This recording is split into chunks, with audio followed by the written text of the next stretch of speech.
Going to take a look at a young ball player and compare him to a major leaguer, and particularly looking at the spine, the hips of the batters.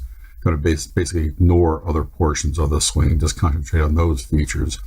The point of the swing here is consistent between the two batters. It's the point of initiation, sometimes called a launch position. So basically both batters have taken the stride, gotten themselves loaded as best they can, and yet the bat has not really begun to rotate into contact. If you took a look at the next frame of these videos, you'd see the bat in both cases would be rotating toward the plate. So it's a consistent look at the two batters. Again, let's take a look at the spine and the hips of these two batters. Starting off, just a very simple representation of the spine, and it's obvious with a major league batter that he is leaning considerably over the plate, probably 35, maybe 40 degrees here. This is something that major leaguers do, good hitters do, something that is pretty much not talked very often. For some reason, coaches, I've rarely ever heard of a coach mentioning this tilt over, but it's a critical orientation that good batters display. And the younger player also leans over by probably the same amount or perhaps even a greater angle. That's a good thing. A lot of young players don't really tilt over much at all, particularly even the younger kids. They're very upright. That's not the right way to swing, approach the ball. You want to be sure you're leaning over the plate, tilting over, and tilting over a reasonably good amount. Again, these angles here are probably 40 or even 45 degrees. So the young player, at least in this first look, is doing a pretty good job orienting his back and spine.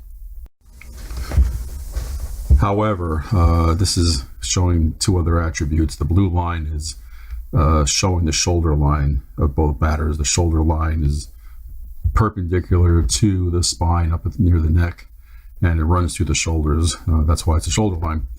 The red line, I call it the belt line, and luckily in these two pictures you can actually see each of the players' belts. So the belt line is kind of a location just above the hips, and it gives a nice way of seeing how the hips are oriented and how the spine is oriented as it gets down toward the spine.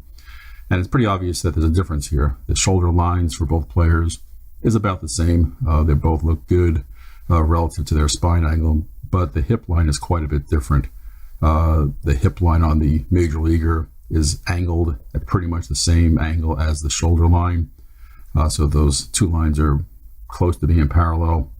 But with the younger player, you can see how his belt line, his hip line is basically flat. It's horizontal, and it forms an angle between the shoulder line and the hip line, the belt line.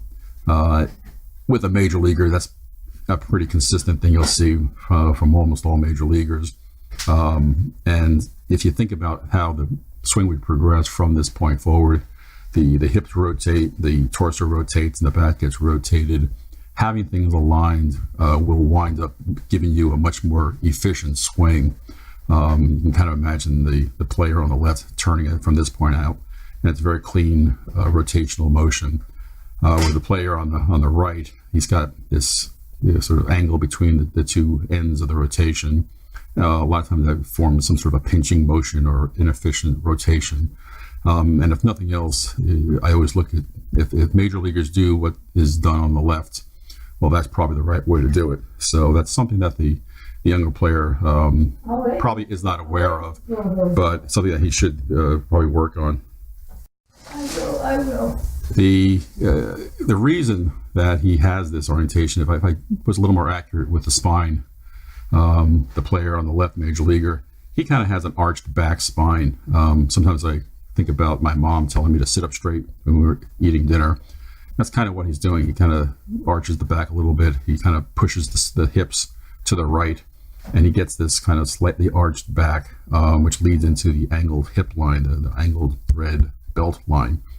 Where the player on the right, he is kind of hunched a bit. If you look, his spine is kind of curved, particularly as he gets down toward the hips, and that results in and manifests itself kind of visually. You can see it how the hip line, the belt line is horizontal.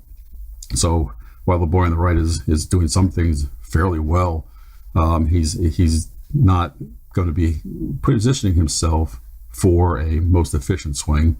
And this is something you'll see in older players also, but you won't see this type of orientation with a good major leaguer.